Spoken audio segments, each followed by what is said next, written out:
Hello, जय हिंद, नमस्कार दोस्तों। आप सभी का स्वागत है आपके अपने YouTube channel mission target classes में। आज के इस क्लास में हम आरआरबी एनटीपीसी सीबीटी 1 एग्जाम 2025 के लिए बहुत ही इम्पोर्टेंट क्वेश्चन पेपर लेकर आए हैं। और मेरे भाई, इस क्वेश्चन पेपर के अंदर हमने उन्हीं क्वेश्चनों को कवर किया है जो क्वेश्चन आपके आरआरबी एनटीपीसी सीबीटी 1 एग्जाम 2025 के लिए इम्पोर्टेंट रहेंगे। और मेरे भाई, जिन भी अभ्यर्थियों का एग्जाम 8 जून या 8 जून के बाद में होने वाला है, वो सभी अभ्यर्थी एक बार इस क्वेश्चन पेपर को जरूर देख कर जाएं, ठीक है। और यदि आप हमारे इस यूट्यूब चैनल से पहली बार जुड़े हैं तो इस यूट्यूब चैनल को कर लीजिए सब्सक्राइब और बेल आइकन को प्रेस करना, ताकि ऐसी शानदार क्लास का नोटिफिकेशन आपको सबसे पहले देखने को मिले। तो चलिए शुरू करते हैं आज के इस क्वेश्चन पेपर को बिना देरी के। पहला प्रश्न है आप सभी के सामने।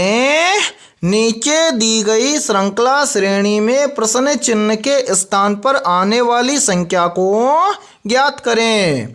यानी कि पहला प्रश्न आप सभी के सामने सीरीज से संबंधित प्रश्न दिया गया है और आपसे पूछा गया है कि इस सीरीज में इस प्रश्न चिन्ह के स्थान पर कौन सी संख्या आएगी। तो मेरे भाई, इस टाइप के प्रश्न को आप एग्जाम में देखते हैं फटाफट से कैसे सोल्व करेंगे। तो वो देखिए आपको जब भी एग्जाम के अंदर सीरीज से संबंधित प्रश्न दिया जाए तो आपको क्या करना है। सबसे पहले तो आपको ये देखना है कि सीरीज में आपको क्या क्या दिया गया है। तो यहाँ पर देखिए सीरीज में हमें दिया गया है सबसे पहले 6 के बाद में 10 के बाद में 17 के बाद में 30 के बाद में 55 और 55 के बाद में हमसे पूछा गया है कि इस प्रश्न चिन्ह के स्थान पर कौन सी संख्या आएगी। तो मेरे भाई, इस सीरीज को देखने से हमें पता चल रहा है कि यह सीरीज क्या हो रहा है, कंटिन्यू बढ़ रहा है। तो यहाँ पर ध्यान से देखिए सीरीज को किस लॉजिक के आधार पर सोल्व किया गया है। तो मेरे भाई, यहाँ पर देखिए 6 से यहाँ पर 10 कैसे बनेगा। तो यहाँ पर देखिए यदि हम 6 के अंदर क्या कर दें, +4 कर दें, तो 6 और 4 मिलकर बन जाएगा 10। फिर देखिए 10 से कितना बन रहा है, 17। तो 10 से 17 कैसे बनेगा। तो यहाँ पर देखिए यदि हम 10 के अंदर क्या कर दें, +7 कर दें, तो 10 और 7 मिलकर बन जाएगा 17। फिर इसी प्रकार से देखिए 17 से कितना बन रहा है, 30। तो 17 से 30 कैसे बनेगा। तो मेरे भाई, यहाँ पर देखिए यदि हम 17 के अंदर क्या कर दें, +13 कर दें, तो 17 और 13 मिलकर बन जाएगा 30। फिर देखिए 30 से कितना बन रहा है, 55। तो 30 से 55 कैसे बनेगा। तो यहाँ पर देखिए यदि हम 30 के अंदर क्या कर दें, +25 कर दें, तो 30 और 25 मिलकर बन जाएगा 55। अब इसी प्रकार से हमसे पूछा गया है कि 55 से इस प्रश्न चिन्ह के स्थान पर कौन सी संख्या आएगी। तो मेरे भाई, इस प्रश्न चिन्ह की वैल्यू ज्ञात करने से पहले आपको क्या करना है, नीचे जो ये वाली संख्या है इस संख्या को ध्यान से देखना है और पता लगाना है कि यहाँ पर क्या हुआ है। तो मेरे भाई ध्यान से देखिए, यहाँ पर देखिए सबसे पहले हमारे पास संख्या है +4, उसके बाद में है संख्या +7, फिर है उसके बाद में संख्या +13, उसके बाद में है संख्या +25 है। अब यहाँ पर सभी में प्लस हो रहा है, तो इतना हमें भी पता है कि आगे भी क्या होगा, प्लस होगा। लेकिन कितना प्लस होगा वो कैसे ज्ञात करेंगे। तो मेरे भाई, यहाँ पर देखिए सबसे पहले है 4 से कितना बन रहा है, 7। तो 4 से 7 कैसे बन जाएगा। तो यहाँ पर ध्यान से देखिए 4 से 7 बन जाएगा कैसे, यदि हम 4 का क्या कर दें, 2 गुना कर दें और इसमें से 1 को कम कर दें। तो यहाँ पर देखिए 4 का 2 गुना हो जाएगा 8 में से 1 को कम कर देंगे तो यहाँ पर बन जाएगा 7। इसी प्रकार से आगे देखिए 7 से कितना बन रहा है, 13। 7 से 13 कैसे बनेगा। तो यहाँ पर भी देखिए यदि हम 7 का क्या कर दें, 2 गुना कर दें और इसमें से 1 को कम कर दें, तो 7 का 2 गुना होता है 14 में से 1 को कम कर देंगे तो यहाँ पर बच जाएगा 13। फिर देखिए 13 से कितना बन रहा है, 25। तो 13 से 25 कैसे बनेगा। तो मेरे भाई, यहाँ पर देखिए यदि हम 13 का भी क्या कर दें, 2 गुना कर दें और इसमें से 1 को कम कर दें, तो 13 का 2 गुना होता है 26 में से 1 को कम कर देंगे तो यहाँ पर बच जाएगा 25। अब इसी प्रकार से हम क्या करेंगे, 25 से अगली संख्या ज्ञात करेंगे। कैसे, तो वो देखिए सबसे पहले तो मेरे भाई हम क्या करेंगे, 25 का 2 गुना करेंगे, ठीक है, और इसमें से 1 को कम कर देंगे। 25 का 2 गुना होता है 50 में से 1 को कम कर देंगे तो यहाँ पर आ जाएगा 49। यानी कि 25 के बाद में कितना प्लस होगा, तो यहाँ पर प्लस होगा 49। अब इस प्रश्न चिन्ह की वैल्यू निकालने के लिए हम क्या करेंगे, इस 55 के अंदर है यदि हम +49 कर दें तो इस प्रश्न चिन्ह की वैल्यू ज्ञात हो जाएगी। तो मेरे भाई यहाँ पर ध्यान से देखिए, 55 के अंदर यदि हम +49 कर देंगे तो 55 और 49 मिलकर बन जाएगा 104। अब हमें देखना है कि 104 किसी ऑप्शन में है, तो आंसर है 104 हमें दिया गया है ऑप्शन ए के अंदर है। तो पहले प्रश्न के अंदर ऑप्शन ए हो जाएगा सभी का करेक्ट आंसर है। तो उम्मीद करता हूं कि ये पहला प्रश्न आपको अच्छे से क्लियर हो गया होगा, और जब भी इस टाइप का प्रश्न आपको एग्जाम में दिया जाएगा तो आप फटाफट से सोल्व कर लेंगे। ठीक है, तो चलिए फिर अगला प्रश्न देखते हैं। दूसरा प्रश्न है आप सभी के सामने, नीचे दी गई श्रृंखला श्रेणी में प्रश्नवाचक चिन्ह के स्थान पर कौन सी संख्या आएगी। यानी कि दूसरा प्रश्न आप सभी के सामने सीरीज से संबंधित प्रश्न दिया गया है और आपसे पूछा गया है कि इस सीरीज में इस प्रश्न चिन्ह के स्थान पर कौन सी संख्या आएगी। तो मेरे भाई सीरीज से संबंधित प्रश्न को आप एग्जाम में देखते हैं, फटाफट से कैसे सोल्व करेंगे तो वो देखिए आपको जब भी एग्जाम के अंदर है सीरीज से संबंधित प्रश्न दिया जाए तो आपको क्या करना है, सबसे पहले आपको ये देखना है कि सीरीज में आपको क्या क्या दिया गया है। तो यहाँ पर ध्यान से देखिए, सीरीज में हमें दिया गया है सबसे पहले 3, 3 के बाद में 6, 6 के बाद में 9, 9 के बाद में 18, 18 के बाद में 21, 21 के बाद में 42, 42 के बाद में 45 और 45 के बाद में हमसे पूछा गया है कि इस प्रश्न चिन्ह के स्थान पर कौन सी संख्या आएगी। तो मेरे भाई यहाँ पर ध्यान से देखिए, इस सीरीज को सोल्व किया गया है कैसे। यहाँ पर देखिए सबसे पहले संख्या 3, 3 के बाद में संख्या 6, ठीक है। तो 3 से 6 कैसे बनेगा, तो यहाँ पर देखिए यदि हम 3 का क्या कर दें, 2 गुना कर दें तो यहाँ पर बन जाएगा 6। फिर देखिए 6 के आगे संख्या दी गई है 9, तो मेरे भाई 6 से यहाँ पर 9 कैसे बनेगा, तो यहाँ पर देखिए यदि हम 6 के अंदर क्या कर दें +3 कर दें तो यहाँ पर बन जाएगा 9। फिर देखिए 9 के बाद में संख्या दी गई है 18, तो मेरे भाई यहाँ पर देखिए 9 से यहाँ पर 18 कैसे बन जाएगा, तो ध्यान से देखिए यदि हम 9 का क्या कर दें 2 के साथ में गुणा कर दें तो यहाँ पर बन जाएगा 18। फिर देखिए 18 के बाद में संख्या दी गई है 21, तो 18 से 21 कैसे बनेगा, तो यहाँ पर देखिए यदि हम 18 के अंदर क्या कर दें +3 कर दें तो 18 और 3 मिलकर बन जाएगा 21। फिर देखिए 21 के बाद में संख्या दी गई है 42, तो 21 से 42 कैसे बनेगा, तो मेरे भाई यहाँ पर देखिए यदि हम इस 21 का क्या कर दें 2 गुना कर दें तो यहाँ पर बन जाएगा 42। फिर देखिए 42 के बाद में संख्या दी गई है 45, तो 42 से 45 कैसे बनेगा, तो यहाँ पर भी देखिए यदि हम 42 के अंदर क्या कर दें +3 कर दें तो 42 और 3 मिलकर बन जाएगा 45।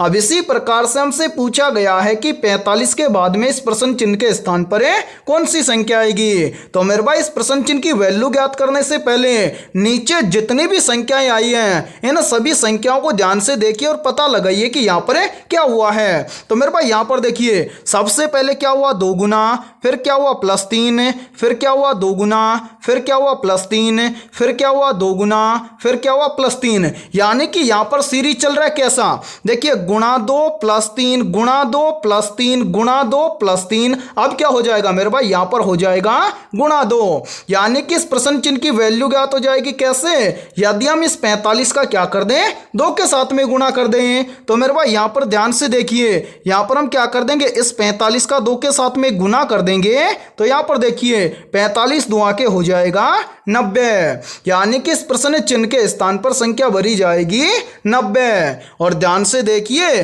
संख्या 90 में दी गई है ऑप्शन बी के अंदर है। तो मेरे भाई दूसरे प्रश्न के अंदर सभी का करेक्ट आंसर हो जाएगा ऑप्शन बी। तो उम्मीद करता हूं कि दूसरा प्रश्न भी आपको अच्छे से क्लियर हो गया होगा, और जब भी इस टाइप का प्रश्न आपको एग्जाम में दिया जाएगा तो आप फटाफट से सोल्व कर लेंगे। ठीक है, तो चलिए फिर अगला प्रश्न देखते हैं।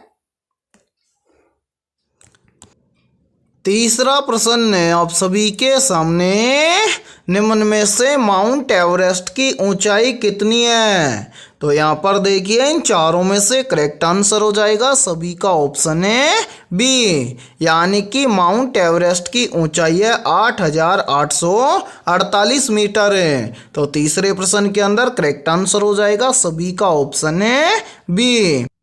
और मेरे भाई यहाँ पर देखिए आप सभी के लिए बहुत ही इंपॉर्टेंट सूचना है। यदि आप पहली बार के अंदर आरआरबी एनटीपीसी सीबीटी1 एग्जाम 2025 को क्रैक करना चाहते हैं तो हमने आपके आरआरबी एनटीपीसी सीबीटी1 एग्जाम 2025 के लिए GK GS mathematics reasoning computer और करंट अफेयर्स यानी कि ऑल सब्जेक्ट के ऊपर रामबाण 8000 प्लस मोस्ट इंपोर्टेंट क्वेश्चंस का मास्टर पीडीएफ सेट तैयार किया है। और जो भी अभ्यर्थी ये मास्टर पीडीएफ सेट लेना चाहता है वो हमारे इस व्हाट्सएप नंबर पर कांटेक्ट करके ले सकता है। और इस मास्टर पीडीएफ सेट की प्राइस हमने रखी है मात्र और मात्र 51 रुपए, यानी कि 51 रुपए की फीस के अंदर आपको ये मास्टर पीडीएफ सेट दिया जाएगा। और मेरे भाई इस मास्टर पीडीएफ सेट के अंदर आपको लगभग 5000 प्लस वन लाइनर क्वेश्चन आपको मिलेंगे जीके जीएस कंप्यूटर और करंट अफेयर्स के। और मेरे भाई आपको लगभग 3000 प्लस मोस्ट इंपोर्टेंट और फुल सॉल्यूशन के साथ में आपको मैथमेटिक्स और रीजनिंग के क्वेश्चन मिलने वाले हैं। इस तरह से आपको लगभग 8000 क्वेश्चनों का मास्टर पीडीएफ सेट दिया जाएगा। और जो भी अभ्यर्थी लेना चाहता है वो एग्जाम से पहले इस व्हाट्सएप नंबर पर कांटेक्ट करके ले सकता है। और मेरे भाई एग्जाम के अंदर ये सभी क्वेश्चन आपके लिए रामबाण साबित होने वाले हैं। ठीक है, तो चलिए फिर अगला प्रश्न देखते हैं। चौथा प्रश्न है आप सभी के सामने।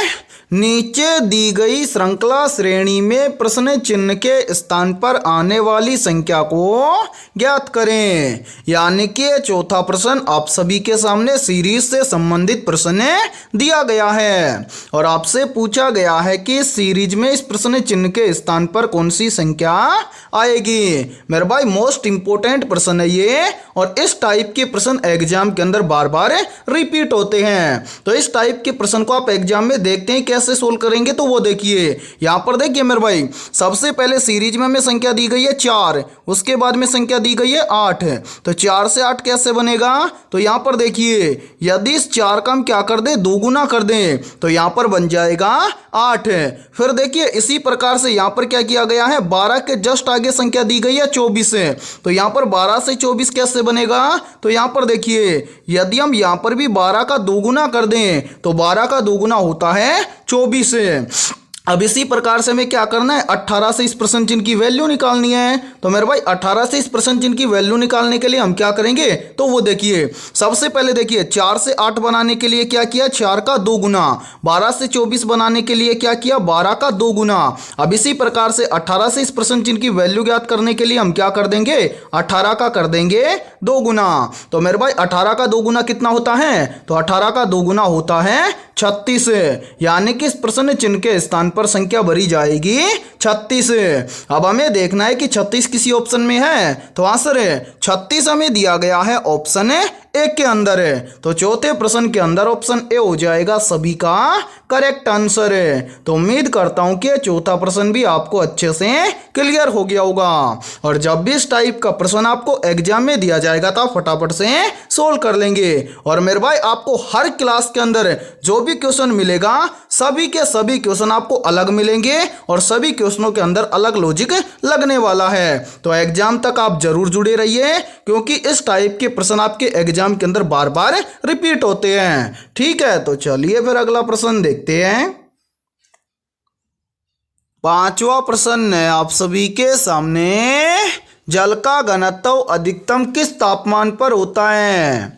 ऑप्शन ए 0 डिग्री सेल्सियस तापमान पर है, ऑप्शन बी है 4 डिग्री सेल्सियस तापमान पर है, ऑप्शन सी है 25 डिग्री सेल्सियस तापमान पर है और ऑप्शन डी है 100 डिग्री सेल्सियस तापमान पर है। तो यहाँ पर देखिए इन चारों में से करेक्ट आंसर हो जाएगा सभी का ऑप्शन है बी, यानी कि जल का घनत्व अधिकतम होता है 4 डिग्री सेल्सियस तापमान पर है। तो पांचवें प्रश्न के अंदर करेक्ट आंसर हो जाएगा सभी का ऑप्शन है बी। तो चलिए फिर अगला प्रश्न देखते हैं। छठा प्रश्न है आप सभी के सामने, सैडल पिक राष्ट्रीय उद्यान कहाँ पर स्थित है? ऑप्शन ए है महाराष्ट्र में, ऑप्शन बी है आंध्र प्रदेश में, ऑप्शन सी है जम्मू कश्मीर में और ऑप्शन डी है अंडमान निकोबार में। तो यहाँ पर देखिए इन चारों में से करेक्ट आंसर हो जाएगा सभी का ऑप्शन है डी, यानी कि सैडल पिक राष्ट्रीय उद्यान अंडमान निकोबार में स्थित है। तो छठे प्रश्न के अंदर करेक्ट आंसर हो जाएगा सभी का ऑप्शन है डी। तो चलिए फिर अगला प्रश्न देखते हैं।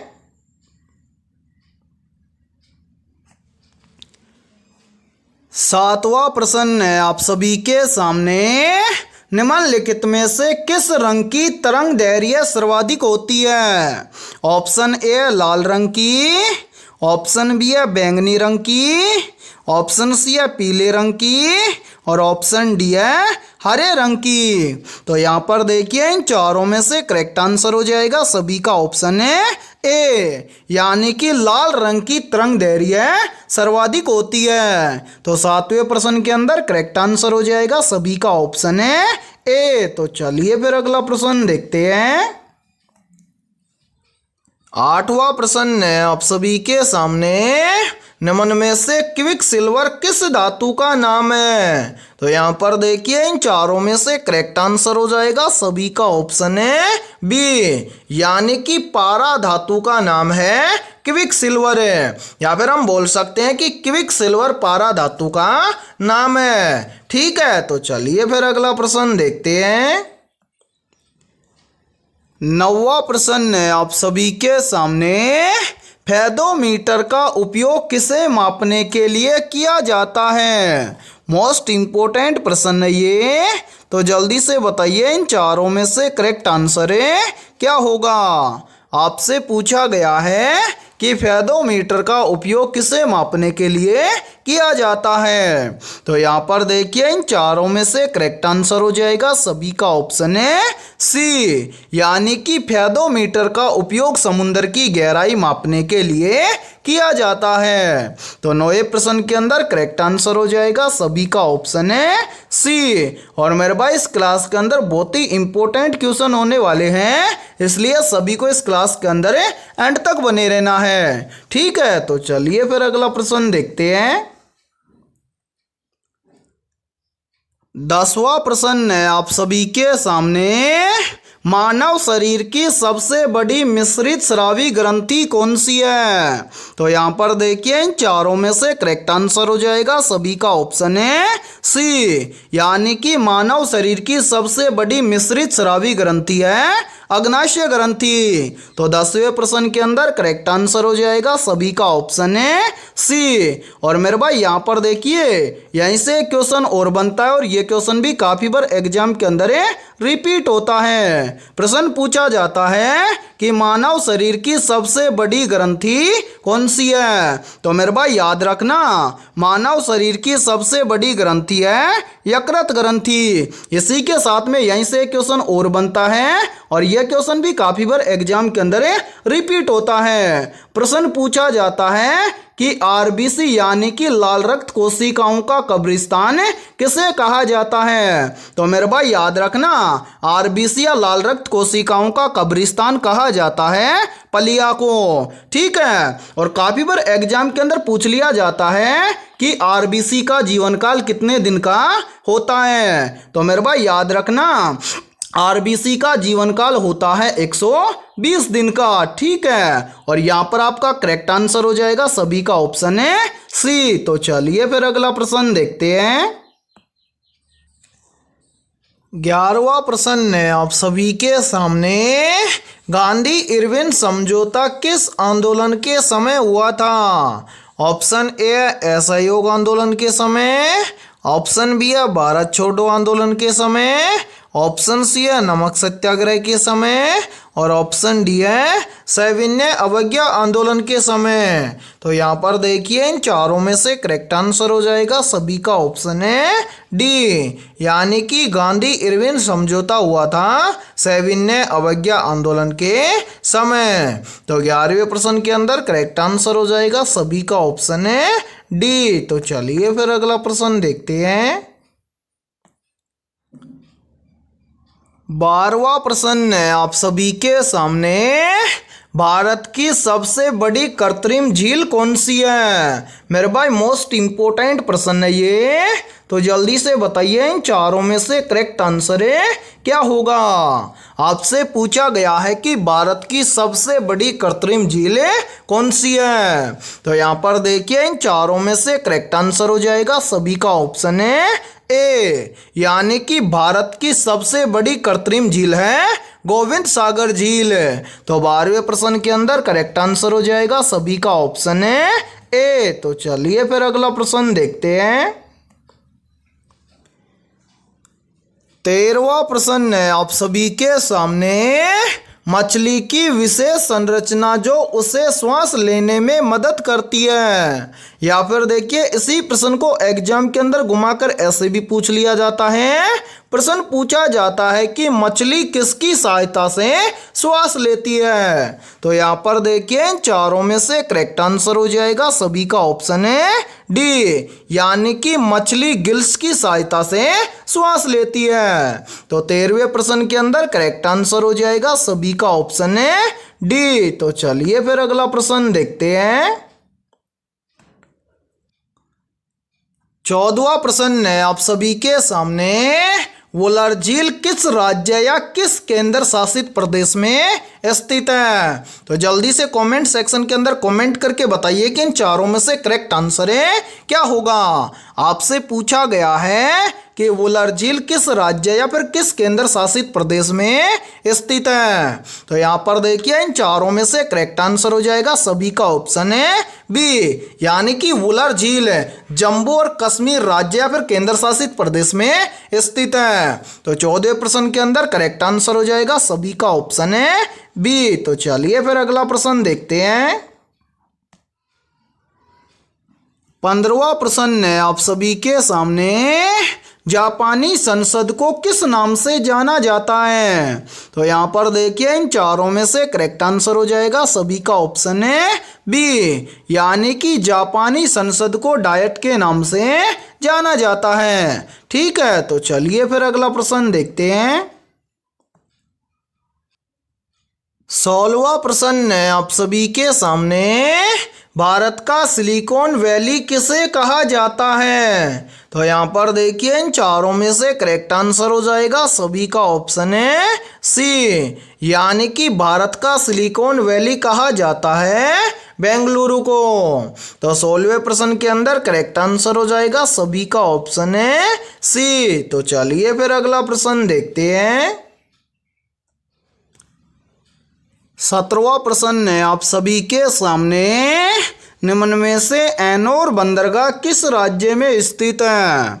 ऑप्शन ए है महाराष्ट्र राज्य में, ऑप्शन बी है तमिलनाडु राज्य में, ऑप्शन सी है पश्चिम बंगाल राज्य में और ऑप्शन डी है कर्नाटक राज्य में। तो यहाँ पर देखिए इन चारों में से करेक्ट आंसर हो जाएगा सभी का ऑप्शन है बी, यानी कि एनोर बंदरगाह तमिलनाडु राज्य में स्थित है। तो 17वें प्रश्न के अंदर करेक्ट आंसर हो जाएगा सभी का ऑप्शन है बी। तो चलिए फिर अगला प्रश्न देखते हैं। 18वां प्रश्न है आप सभी के सामने, महात्मा गांधी ने सविनय अवज्ञा आंदोलन कब शुरू किया था। तो यहाँ पर देखिए इन चारों में से करेक्ट आंसर हो जाएगा सभी का ऑप्शन है सी, यानी कि महात्मा गांधी ने सविनय अवज्ञा आंदोलन शुरू किया था वर्ष 1930 में। तो 18वें प्रश्न के अंदर करेक्ट आंसर हो जाएगा सभी का ऑप्शन है सी। और मेरे भाई यहाँ पर देखिए यहीं से एक क्वेश्चन और बनता है और ये क्वेश्चन भी बार बार एग्जाम के अंदर रिपीट होता है। प्रश्न पूछा जाता है कि भारत भारत छोड़ो आंदोलन कब हुआ था? तो याद रखना, भारत छोड़ो आंदोलन हुआ था कब? वर्ष 1942 में। ठीक है, तो चलिए फिर अगला प्रश्न देखते हैं। 19वां प्रश्न है आप सभी के सामने। एक स्वतंत्र रूप से लटका हुआ चुंबक सदैव किस दिशा में रहता है? मेरे भाई मोस्ट इंपोर्टेंट प्रश्न है ये, और इस प्रश्न पर आप स्टार जरूर लगा लेना, क्योंकि ये प्रश्न इस बार एग्जाम के अंदर पूछा जा सकता है। तो यहाँ पर देखिए, इन चारों में से करेक्ट आंसर हो जाएगा सभी का ऑप्शन है सी, यानी कि एक स्वतंत्र रूप से लटका हुआ चुंबक सदैव उत्तर से दक्षिण दिशा में रहता है। तो 19वें प्रश्न के अंदर करेक्ट आंसर हो जाएगा सभी का ऑप्शन है सी। और मेरे भाई यहाँ पर देखिए, आप सभी के लिए बहुत ही इंपॉर्टेंट सूचना है। यदि आप पहली बार के अंदर आरआरबी एनटीपीसी सीबीटी 1 एग्जाम 2025 को क्रैक करना चाहते हैं, तो हमने आपके आरआरबी एनटीपीसी सीबीटी 1 एग्जाम 2025 के लिए GK, GS, mathematics, reasoning, computer और करंट अफेयर्स यानी कि ऑल सब्जेक्ट के ऊपर रामबाण 8000 प्लस मोस्ट इंपोर्टेंट क्वेश्चंस का मास्टर पीडीएफ सेट तैयार किया है। और जो भी अभ्यर्थी ये मास्टर पीडीएफ सेट लेना चाहता है, वो हमारे इस व्हाट्सएप नंबर पर कांटेक्ट करके ले सकता है। और इस मास्टर पीडीएफ सेट की प्राइस हमने रखी है मात्र और मात्र 51 रुपए, यानी कि 51 रुपए की फीस के अंदर आपको ये मास्टर पीडीएफ सेट दिया जाएगा। और मेरे भाई, इस मास्टर पीडीएफ सेट के अंदर आपको लगभग 5000 प्लस वन लाइनर क्वेश्चन आपको मिलेंगे जीके, जीएस, कंप्यूटर और करंट अफेयर्स के। और मेरे भाई, आपको लगभग 3000 प्लस मोस्ट इंपोर्टेंट और फुल सॉल्यूशन के साथ में आपको मैथमेटिक्स और रीजनिंग के क्वेश्चन मिलने वाले हैं। इस तरह से आपको लगभग 8000 क्वेश्चनों का मास्टर पीडीएफ सेट दिया जाएगा। और जो भी अभ्यर्थी लेना चाहता है, वो एग्जाम से पहले इस व्हाट्सएप नंबर पर कांटेक्ट करके ले सकता है। और मेरे भाई, एग्जाम के अंदर ये सभी क्वेश्चन आपके लिए रामबाण साबित होने वाले हैं। ठीक है, तो चलिए फिर अगला प्रश्न देखते हैं। 20वां प्रश्न है आप सभी के सामने। भारतीय संविधान सभा की पहली बैठक कब हुई थी? मेरे भाई, मोस्ट इंपोर्टेंट प्रश्न है ये, तो जल्दी से बताइए इन चारों में से करेक्ट आंसर क्या होगा। आपसे पूछा गया है कि भारतीय संविधान सभा की पहली बैठक कब हुई थी। तो यहाँ पर देखिए, इन चारों में से करेक्ट आंसर हो जाएगा सभी का ऑप्शन है ए, यानी कि भारतीय संविधान सभा की पहली बैठक हुई थी 9 दिसंबर 1946 को। तो 20वें प्रश्न के अंदर करेक्ट आंसर हो जाएगा सभी का ऑप्शन है ए। और मेरे भाई, यहाँ पर देखिए, यदि ये क्लास आपको पसंद आई है तो जल्दी से एक बार इस क्लास को लाइक कर दीजिए। और यदि आप इस चैनल से पहली बार जुड़े हैं तो इस चैनल को कर लीजिए सब्सक्राइब और बेल आइकन को प्रेस करना, ताकि ऐसी शानदार क्लास का नोटिफिकेशन आपको सबसे पहले देखने को मिले। और आज के इस क्लास के अंदर हमने 20 बहुत ही इंपॉर्टेंट क्वेश्चन करवाए हैं। तो इन 20 में से आपके कितने क्वेश्चन सही हुए हैं, सभी को कॉमेंट सेक्शन के अंदर कमेंट करके बताना है। और जिन भी अभ्यर्थियों के इन 20 में से लगभग 17 प्लस क्वेश्चन सही हुए हैं, तो समझना उनकी तैयारी बेहतर है। तो फिर मिलते हैं ऐसे ही बेहतरीन क्वेश्चनों के साथ सुबह 11 बजे।